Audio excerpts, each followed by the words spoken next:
mbokki Sénégal asalaamualeykum. ñoo dellu si ci diir bu gàtt donte tàmbaluñu woon noonu loolu fas yéene waxtaanat ak yéen ci lu gàtt tey mooy tey Sénégal ak àdduna yépp ñoo dundandoo ñoo gisandoo li xew fii ci département de Mbour, rawatina ci commune de Joal-Fadiouth. ñëw nañu di def suñu nemmeeku tour ni ñu ko yëgle woon mooy jàpp nañ ni en tant que acteur politique rawatina koo xam ne namm ngaa jiite réew war nañoo dem dajeek Sénégal yépp kenn ku ne nag li gën ci ndaje bi mooy ñu fekk la fa nga dëkk mën a waxtaan ak yow ci contexte bi nga xam ne mooy contexte bi ngay dund. door nañu bésu tey bi doore ko njaga ñaaw ndax xam ngeen ni dañ fa am dëj suñu rakk suñu mbokk parti Bassirou Diomaye Faye mi nga xam ne magam wàññeeku na fi ñetti fan ci gannaaw, yàlla na ko yàlla yërëm te jéggal ko. jóge njaga ñaaw ñëw nag ci commune de Nguéniène, ñëw fa ñu dalal ñu fa dalal bu mucc ayib. waa dëkk bi yëpp génn ñu waxtaan ak ñoom, déglu leen ci seeni mbëbët ak seeni jàmbat, waxtaan ak ñoom it ci suñu gis-gis. jóge foofu woyale tournée bi dem Jiwaalo, waaye bi ñu yeggee Jiwaalo la jafe-jafe yi commencé ndax fekk nañ fa ci takk der loo xam ne jéggi na dayoo te ñun ñépp ñu xam ni takk der yooyu la ci ëpp tey lañu jóge Ndakaaru ñu mobiliser leen andi leen fii ci département de Mbour ngir suñu tournée. bi ñu ñëwee Jiwaalo li ñu njëkk a def mooy dem seeti imaamu dëkk ba, saafonteeg moom, nuyonteeg moom, waxtaan ak moom. ba ñu jógee foofu ñu dem kër labbe seeti monsieur le curé, dem nemmeeku njabootam. waaye bi ñu nekkee ci biir salon wu monsieur le curé ca lañu capitaine de gendarmerie bi ak ki toftalu ci moom ñëw fekk ñu ci biir salon ne ñu daf ñoo soxla. ma ne ko capitaine, génnal nga dem xaar ci biti ndax li ngay def du teggin ci république bi ñu nekk. te yow biir na la ni bari na kër kilifa diina goo xam ne su doon foofu laa nekk sa fit mayu la nga ñëw fekk ma ci biir salon am naan dag maa soxla. donc boo ma soxlee demal nga taxaw ci biti ba ma pare li may def, bu ma génnee dinaa wax ak yow. bi ñu paree génn wéet ak moom, mu ne moom dafa am réquisition préfet boo xam ne dañ ko ne man awma sañ-sañ ci li may def. ñu ne ko war ñu réquisition bi. comme dama ànd ak maître Tall te muy avocat te bokk ci département bi, ñu laaj ko réquisition bi, mu génne réquisition bi won ñu. préfet bind ci ni lim leen sant mooy nañu doxal ordre, nañ ko rétablir, mooy nañu fexe ba am maintien de l'ordre d'abord, mooy fexe ba ñu fexe ba dal am. su loolu amul it nañ ko rétablir l'ordre, mooy su dee dem na ba dal amul nañu delloo ci dal gi. ne leen nag loolu mu leen sant mu ngi daw bis ni ki tey nga xam ne moom laa commencé sama tournée bi ba keroog ma koy jeexal incha allah muy le 23. ma ne ko capitaine, man lii gisuma lu ko fi jar ndax man gisuma lu fi perturber ordre bi ma ñëwee dëggu ci dëkk bi ba léegi imam laa seeti, jóge ci imam ñëw seeti monsieur le curé, te su ma jógee fii ñu toogal fii xalif général des mourides lay seeti. bu ma jógee foofu am na ay mbokk yu nekk fi ma seeti leen. bu ma ci paree dinaa dem fële ca quai de pêche bi ci port ba man gis ma lu fi andi perturbation. mu ne ma waaw attroupement dafa am fii ci buntu jàngu bi. ma ne ko su attroupement mi man daanaka kenn dégguma ma woo kenn ne ko génnal. yàllaa def nag ma ne ko yow capitaine su ma ñëwoon seet si la sa kër mun naa ñëw gaare oto dugg man dong, waaye balaa may génn attroupement dina am foofu. waa koñ bi bu ñu yéegee ni Ousmane Sonko ngi fi ñu bari dinañ génn ñëw taxaw. loolu nag yàllaa ko def, mënuma ci dara. yàllaa ko def dama ko koy sante ndax du sama mérite. man soxlawuma organiser ay film ak ay théâtre ci VDN bi di génne ay nit taxaw pour ñu waxal ma. yàllaa ma may loolu. su ma génnoon taxaw fii léegi ci buntu kër gi koñ bi fees del, dama koy sante yàlla. waaye man woowuma kenn ne ko génnal. ma ne ko démb bi may def sama live Dakar dégg nga bi may wax ak nit ñi nee naa leen ñëw ma meeting, ñëw ma campagne électorale, defuma karawaan. waaye nag su ma duggee ci dëkk, waa dëkk ba yépp daje ci penc bi ne dañ may teeru, loolu moom gannaaw yàlla kenn mënu ci dara. ñu génnee ci noonu jóge ci curé bi di dem ci balaa ñuy dem d'ailleurs ci ñi toogal foofu communauté mouride, ñi ngi doon jàdd pour seeti dégg nga maam quartier traditionnel Joal bi. ñoom ñoo ne woon nañu ñëw seet si leen ci fi nga xam ne mooy fi ñuy daje def grand place. yooyu sax yu ci bëri gis ngeen ko ci live bi. ñu dem foofu nuyonteeg ñoom, gis lu toll lu kenn xamul ci ay alkaati ci biir dëkk bi, seeni camion, seeni pick-up, lu nekk ñu jëlee ko Ndakaaru andi. waaye bi ñu génnee foofu ba dem ci 3e étape bi wala 4e étape bi, dugg ci biir jumaa ji di nuyonteeg kilifa ya, ci lañu commencé ñoom di sànni ay lacrymogène ci biti. muy lu ñaawa ñaawa ñaaw. ñu génn continuer tuuti ndax dama am goro bu dëkk foofu ci kaw tali bi, mu wàcc dugg di nuyu samay goro, ñu commencé di sànni lacrymogène yi ci buntu kër ga. lii nag niñ koy tuddee mooy intimidation la ko ñëpp tuddee, waaye man jàpp ma ni intimidation la.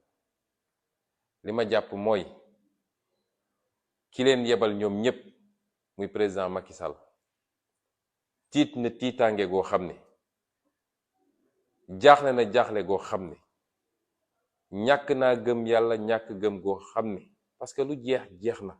loolu yàlla bi ko yàlla tuddee ni moom la, yàlla da ko yombalal yépp. waaye bu yàlla tuddee ni jeex na, màndarga yi day feeñ ne fang.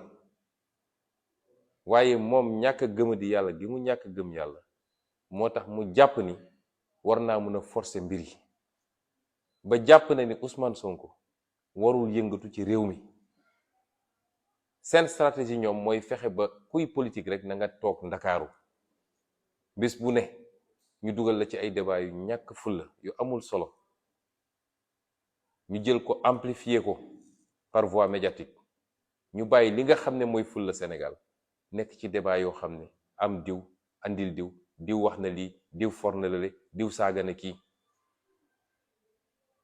noonu nag la ñuy piéger homme politique yi ba ñu bàyyi farata gi kuy homme politique fi mu toll nii mooy dem dajeek askan wi. rawatina nag ñun ñi nga xam ne biir nañu boo ubbee xolu sénégalais yi ñoo ngi ci biir. fu ñu génn sénégalais yi woon ñu cofeel ak mbëggeel, waaye surtout yaakaar gu ñu am ci ñun ak la ñuy liggéey.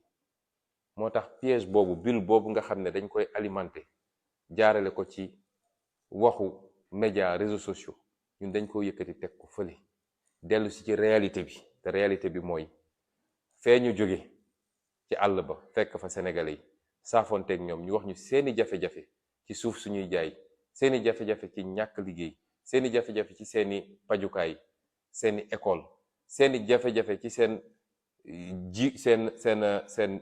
récolte yi nga xam ne jaaxle nañ ndax dañ ko mën a jaay am di. loolu mooy réalité Sénégal.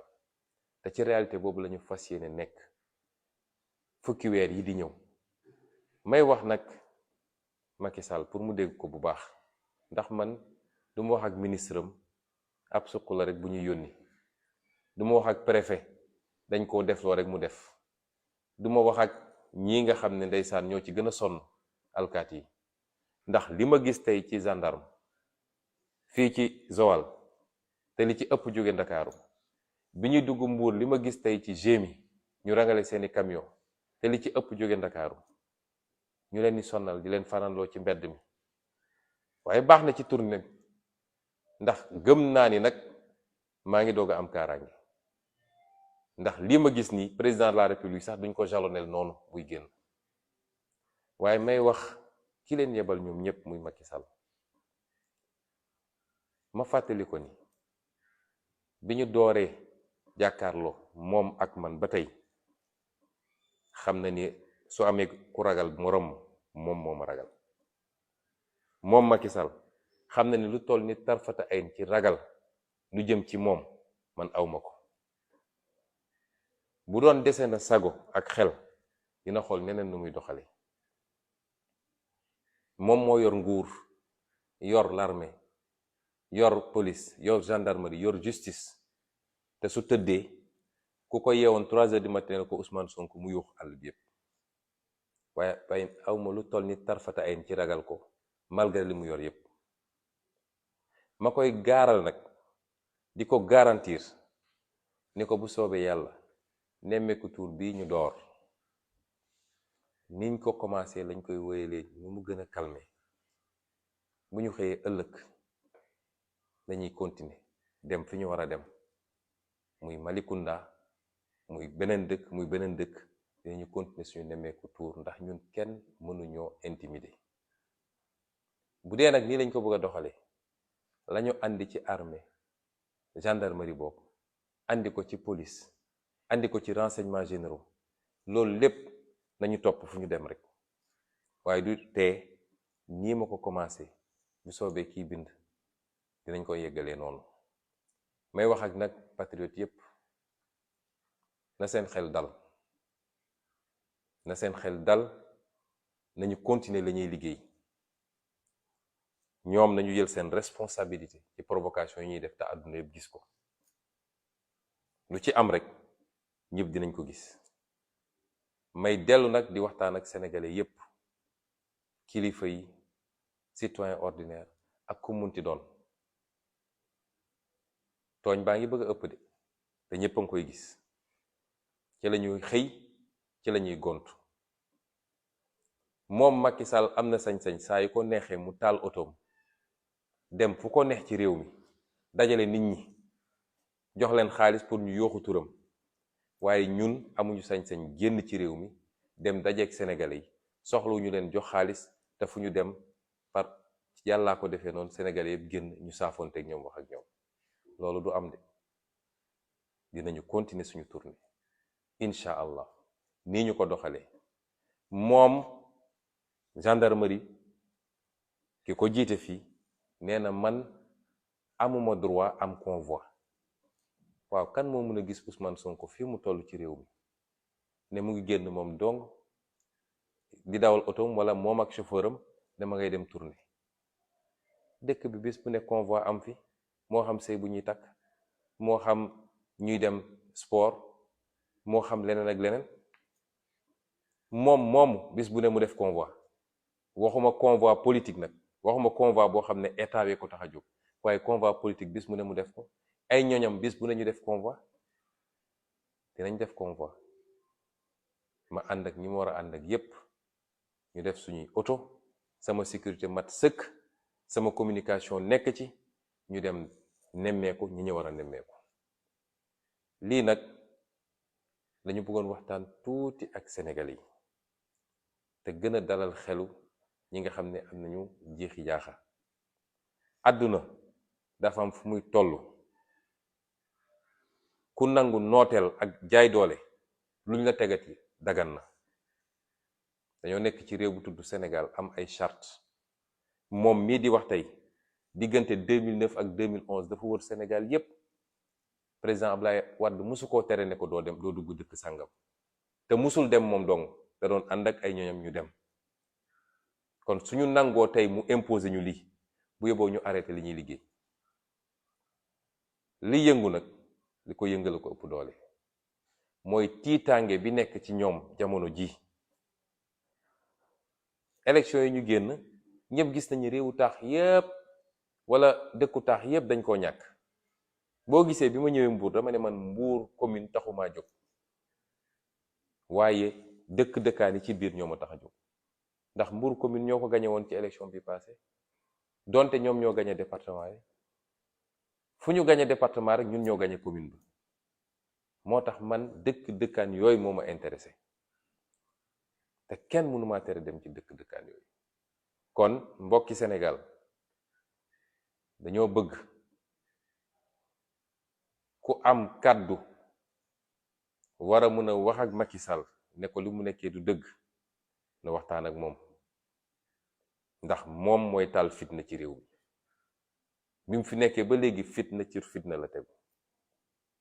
ku am kàddu mën ko koo wax na téye loxoom ndax xale yi ma gis nii ragaluñu ko de. su génne woon 1 million de alkaati fii xale yi ragaluñu leen. sànni nañ tey seen lacrymogène benn xale bougéwul fi mu taxaw. loolu nag bu yàggee ci fitna lay jur ci dëkk bi.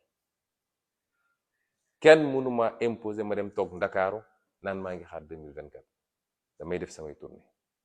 citoyen la am naa droit circuler fépp ci Sénégal. kon nañu waxante dëgg su coow amee nañu seet kan moo tooñ ñu jàpp ci loxoom ne ko tegal ci suuf ndax li ngay def baaxul ci réew mi. bu ko mënul nag ñun ñépp nag du question par parloo de ñun ñépp ñoo war a ànd mànkoo jàkkaarloog moom ndax lii su wéyee nag la ñu amoon ci démocratie Sénégal te li muy wund mooy liberté bi sénégalais bu nekk am dem ak dikk dem nemmeeku ku la neex loolu la Macky Sall bëgg dakkal ci réew mi. ndax dinañ ko nangu ndax di ngeen ko nangu loolu mooy la seule question. man nag en ce qui me concerne xalaatuma koo nangu moo tax ma ne leen bu soobee yàlla ëllëg dinañ wéyal nemmeeku tuur bi te bu dee Macky Sall mën na dëgg 46 départements yi 553 communes yi na waajal ay camion mag ay dragon mag ay pick-up mag fu ma dem nañ ci topp rek ba ñu xam fu muy mujje. ñu ngi leen di gërëm di leen sant. Asalaamaaleykum. Chers compatriotes, je reviens à vous à peine 24 heures après ma dernière sortie pour apporter quelques éclairages sur les événements d'aujourd'hui. Ce qui s'est passé est indigne d'une démocratie comme le Sénégal. Ce qui s'est passé est la parfaite illustration des velléités dictatoriales de Macky Sall et de son régime. De quoi est-il question? J'avais annoncé depuis très longtemps notre programme de tournée nationale. En tant qu'acteur politique, c'est un minimum que de sillonner le pays à la rencontre des Sénégalais pour échanger, recueillir leurs doléances, vivre avec eux leurs problèmes, mais également pour partager avec eux les solutions que nous proposons pour amener le Sénégal à un autre niveau. Cette tournée, nous l'avons démarrée aujourd'hui. Vous m'avez tous entendu hier dire clairement que je n'appelle à aucune mobilisation, aucun attroupement, parce que je ne suis ni en campagne électorale et je ne suis pas venu pour un meeting. Le concept du Nemmeeku Tour, qui peut signifier en français rendre visite aux citoyens là où ils habitent. Le concept du Nemmeeku Tour, c'est effectivement d'aller au plus près des réalités des Sénégalais. Et c'est pourquoi quand nous entrons dans une localité, particulièrement le milieu rural, nous allons rendre visite aux autorités religieuses, aux chefs de village. Nous allons rendre visite à nos militants chez eux. Et il se trouve que par la grâce de Dieu, nous avons atteint un niveau de popularité dans ce pays qui fait qu'à chaque fois qu'on est annoncé quelque part, les populations se mobilisent spontanément, certains par sympathie, d'autres parce qu'ils sont carrément partisans, et d'autres par curiosité. Mais les citoyens se mobilisent spontanément pour venir nous rendre visite, pour venir à notre rencontre. Et aujourd'hui, nous avons commencé cette journée. Nous avons pu commencer par la commune de Niagagnao pour présenter des condoléances. Nous avons continué sur la commune de Nguyen, où nous avons été très bien reçus par les populations. Il n'y a eu aucun trouble à l'ordre public. Nous avons échangé tranquillement avec les populations qui nous ont reçus à la place publique du village. Le chef de village était là, les deux chefs de village, l'imam était là, les dignitaires et notables étaient là, les femmes étaient là, les jeunes étaient là. Nous les avons écoutés et nous leur avons parlé. Nous sommes sortis de cette première étape pour passer dans un autre village à côté, où nous avons rendu visite à l'imam Ratib et à quelques-uns de ses collaborateurs avant de nous acheminer vers Joal. Et c'est là où les problèmes ont commencé. À Joal, nous sommes d'abord allés rendre visite à l'imam. Ensuite, nous sommes allés rendre visite au curé avant de continuer pour rendre visite à la communauté traditionnelle de Joal et enfin aux représentants du Khalife général des Mourides qui est une autre autorité qui prie énormément pour nous et d'une autorité publique. Chez l'imam, évidemment, tout le quartier ayant été informé de notre passage est sorti pour nous attendre devant la maison de l'imam. À la sortie, on les a salués et on a continué directement chez le curé. Et le capitaine de gendarmerie et son adjoint sont venus nous trouver dans le salon même du curé. Ce que je considère comme un sacrilège. Parce qu'il y a des us dans ce pays. Et il faut qu'on respecte un certain nombre de paramètres. Pour dire qu'il avait besoin de me parler parce qu'il a reçu une réquisition du préfet du département. Je lui ai demandé poliment d'évacuer la salle et de nous laisser terminer parce que j'aurais été chez certaines autres autorités religieuses de ce pays, ils n'auraient jamais eu le courage de venir nous trouver à l'intérieur pour faire ce qu'ils ont fait aujourd'hui. Et quand on est sorti de là-bas, il nous a parlé d'une réquisition, nous lui avons demandé de nous la présenter, ce qui fut fait, et nous avons vu que dans cette réquisition, le préfet leur demandait de maintenir l'ordre, ce qui est tout à fait de l'ordre du normal, c'est leur travail, ou de rétablir l'ordre si celui-ci venait à être perturbé, et que cette injonction valait de la date d'aujourd'hui où nous démarrons notre tournée jusqu'à la fin de cette tournée dans le département, c'est-à-dire le 25. Je me suis adressé à ce capitaine pour lui dire qu'ils étaient en train de créer des problèmes là où il n'y en avait pas. Que depuis que je suis entré dans le département, il n'y a jamais eu trouble à l'ordre public. Et que c'est leurs agissements qui risquaient de créer justement ces troubles à l'ordre public. Et qu'ils ne peuvent pas venir me trouver chez une autorité religieuse, à l'intérieur de son salon, pour me parler de troubles à l'ordre public. Et nous sommes sortis de là-bas pour nous acheminer vers l'étape suivante. Et c'est là-bas qu'ils ont commencé à tirer des grenades lacrymogènes contre les jeunes badauds qui étaient sortis spontanément parce qu'ils ont appelé que j'étais de passage. C'est indigne d'une république, ces comportements. Notre gendarmerie nationale doit être redéployée à autre chose qu'à ses basses besognes. Et je peux vous assurer que j'ai même pitié de ces gendarmes qui sont des citoyens comme nous, ont leur ressenti. Ils savent très bien que ce qu'on leur fait faire, s'ils avaient le choix, ils n'auraient jamais fait. Et c'est dommage, et c'est à l'image de celui qui est à la tête de cette gendarmerie nationale aujourd'hui. C'est dommage parce que c'est la gendarmerie aujourd'hui qui trouble l'ordre public au lieu de le maintenir.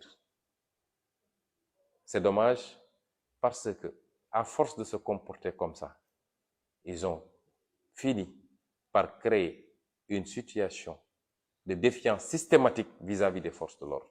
Parce que durant tout le temps qu'ils se sont livrés à ces tirs de grenades lacrymogènes, ce qui était frappant, c'est qu'aucun jeune n'a bougé de là où il était. Et c'est une autre république que nous voudrions que cette image d'une gendarmerie désacralisée pour faire des tâches politiques, voire politiciennes. Mais ce que je voudrais dire à M. Macky Sall, parce que je ne m'adresserai pas à tout le reste de la chaîne, ils ne sont pas mes alter-égos, ni mes interlocuteurs, c'est qu'il perd son temps. Depuis 7 ans qu'on se fait face, s'il n'a pas encore compris qu'il ne m'inspire aucune peur quand je le vois agir ou parler, c'est un tout autre sentiment qui m'anime que la peur. De lui et de moi, s'il y a quelqu'un qui éprouve ce sentiment de peur vis-à-vis de l'autre, tous les Sénégalais savent que c'est Macky Sall. Caché derrière sa gendarmerie, caché derrière sa police, caché derrière sa justice, caché derrière ses renseignements généraux, caché derrière ses partenaires étrangers qui lui donnent tout ce qu'il veut en termes de moyens de répression. Mais malgré tout, il est passé même de la paranoïa à la schizophrénie. Parce que ces comportements sont des comportements schizophrènes. Et je voudrais demander à tous ceux qui, dans ce pays, sont épris de justice, mais surtout de paix, tous ceux qui tiennent à la stabilité de ce pays, je voudrais leur demander, en tout cas à tous ceux qui peuvent avoir la possibilité de lui parler, de le ramener à la raison. Parce que ce pays ne sera jamais transformé en une dictature. Les Sénégalais se sont beaucoup battus pour avoir ce niveau de démocratie que nous envie tout le monde. Et ce ne sera pas avec Macky Sall qu'on tombera dans une ère de dictature. La Constitution garantit un certain nombre de libertés, parmi lesquelles la liberté d'aller et de venir, la liberté de réunion et la liberté d'association. Macky Sall n'est pas au-dessus de la Constitution. Lui, il peut se permettre d'organiser ses balades quand il veut, des simulacres de balades, des mises en scène dignes du Grand Théâtre ou de Sorano. Mais nous n'avons pas le droit d'organiser nos sorties. Et si c'est un crime aujourd'hui d'être populaire, nous sommes d'accord d'être pénalisés. Nous n'avons pas besoin d'appeler les Sénégalais pour qu'ils sortent. Par la grâce de Dieu, nous avons atteint ce niveau. Je le dis sans pédanterie, je le dis avec toute l'humilité qu'il faut, mais c'est ça la réalité aujourd'hui au Sénégal. Et je continuerai avec tout mon staff, parce que la gendarmerie nous dit que nous n'avons pas le droit d'avoir un convoi. Au nom de quoi? Je ferai une tournée nationale dans une seule voiture, moi seul Ousmane Sonko, ou moi et mon chauffeur et un garde du corps. Jamais. Je rappellerai aux Sénégalais et au monde entier que de 2009 à 2012, Macky Sall a fait le tour du Sénégal. Lui-même, il s'en vante en disant qu'il a fait plus de 4000 villages ou je ne sais pas quel autre chiffre. Il a fait le tour du Sénégal. Ce que je suis en train de faire. Abdoulaye Wade ne lui a jamais interdit de faire ces tournées-là. De 2009 à 2012. Et aujourd'hui, il veut nous interdire à nous de faire ces tournées. Au nom de quoi? En réalité, cette schizophrénie cache mal une réalité. C'est que dans leur stratégie, ils ont toujours voulu cantonner l'opposition à Dakar, créant tous les jours un nouveau sujet de débat futile, amplifié par les médias et les réseaux sociaux. Des débats qui relèvent plus du fait divers que de la réalité du vécu des Sénégalais. Et c'était ça leur stratégie. Parce qu'ils savent très bien qu'ils ont perdu ce pays, qu'ils ont perdu l'estime des Sénégalais et que nous, de l'opposition, qui avons gagné cette estime, il ne nous reste qu'à aller à la rencontre des Sénégalais pour parachever le travail.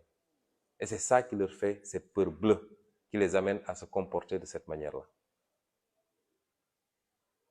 Lui, il a annoncé ces tournées économiques, qui ne sont que des tournées politiques déguisées. Et moi, je n'ai pas le droit de faire des tournées. L'injustice a atteint un niveau extrêmement grave dans ce pays. Les gens ont l'habitude de regarder faire, et dès qu'on réagit, ils essaient de nous coller l'étiquette de violence. S'il y a des non-violents dans ce pays, c'est nous. Nous sommes toujours attaqués. Nous sommes tués. Nous sommes emprisonnés. Nous sommes empêchés de circuler. Aux yeux et aux yeux de tout le monde. Et il suffit qu'on réagisse une seule fois pour qu'on dise qu'on est violent. Et je voudrais rassurer les Sénégalais enfin que nous allons tranquillement continuer cette tournée. Demain, s'il plaît à Dieu. Ce qu'ils ont déversé ici à Mbour en termes de gendarmes et de GMI, je crois que s'il arrivait quelque chose à Dakar, ils n'auraient pas suffisamment de troupes pour réagir. Mais ça ne passe pas parce qu'ils ne peuvent pas nous intimider. Demain, nous allons continuer tranquillement notre tournée dans les communes qui sont prévues. Nguyen, Nguyen, Malikunda et autres. Certainement, peut-être les communes du sud du département. Et nous la tiendrons comme nous l'avons démarré aujourd'hui. S'ils peuvent nous suivre avec ces pelotons de gendarmes, de GMI, tous ces camions, ces pick-up, tant mieux, ils n'ont qu'à nous suivre. Mais rien ni personne ne pourra nous empêcher, chez le Pétat Dieu, de continuer cette tournée sur l'ensemble du territoire national. Le Nemmekou Tour continue de plus belle. Sénégalais et Sénégalaises, je vous remercie et vous souhaite une bonne soirée. Merci.